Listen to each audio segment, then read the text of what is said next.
Welcome back, horror fans. Pumpkin Claw here. In movies, our flora of friends are usually used as background enhancers to either create an elegant atmosphere of intense color schemes or a frightening foreign jungle scenery where anything could be lurking in the dense foliage. But what if the plants that we take for granted and casually ignore are the enemies that patiently await for us to lessen our guards before pouncing out of the dark? Here are my top 5 horror movie plants. Number 5, Day of the Triffids. Now, there have been many variations of this 1952 post-apocalyptic novel about a plague blinding the world's population, permitting an aggressive species of plant to arise. The first variation was released in 1962, and then followed 2 miniseries from 1981 and recently in 2009. The 2009 version takes some liberties with the original book, completely omitting the plague, and the 1962 version changed the ending to be a more religious tone that was said to be very similar to M. Night Shyamalan's Signs.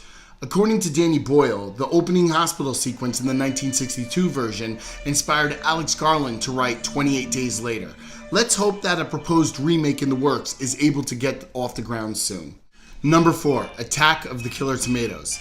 This is a fun and funny black comedy horror musical which was directed, produced, edited, and scored by John DeBeo and is a spoof on the B horror movies.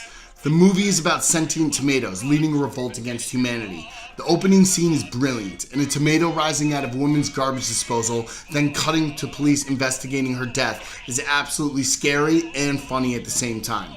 A wonderful spoof/homage to the likes of Hitchcock, Jaws, and other horror films that came before it. Attack of the Killer Tomatoes inspired 3 sequels. The first sequel, which starred a young George Clooney, and a children's cartoon on Fox Kids. Try not to have the song stuck in your head once this video is over. Number 3, The Ruins. This 2008 film is based on a 2006 book by Scott Smith, who also wrote the original novel A Simple Plan.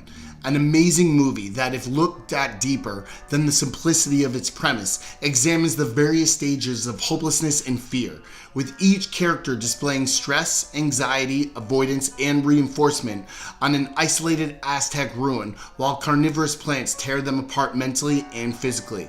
I, for one, wish they kept the alternative ending that could be seen at the end of the DVD, but I implore my fellow horror fans that if you did see this film, and whether you enjoyed it or not, seek out the book.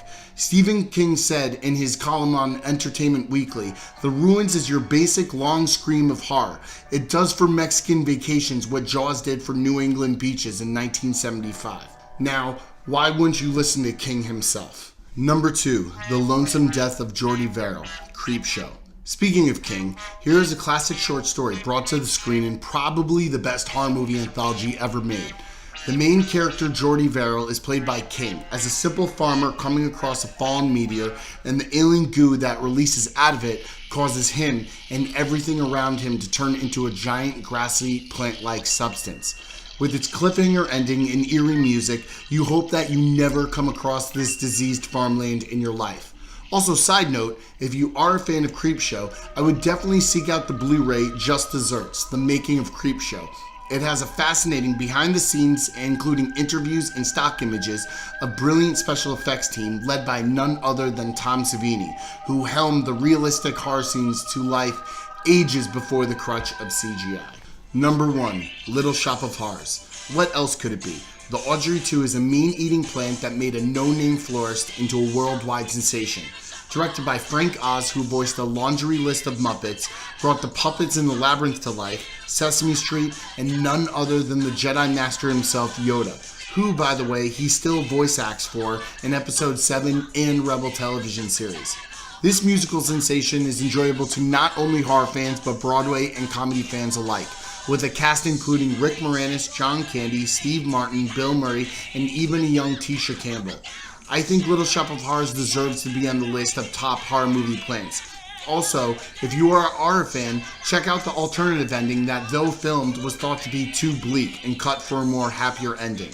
This entire movie proves that the Audrey 2 was without a doubt a mean green mother from outer space, and she was mad.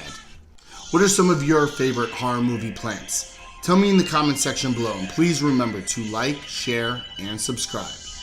Stay scared.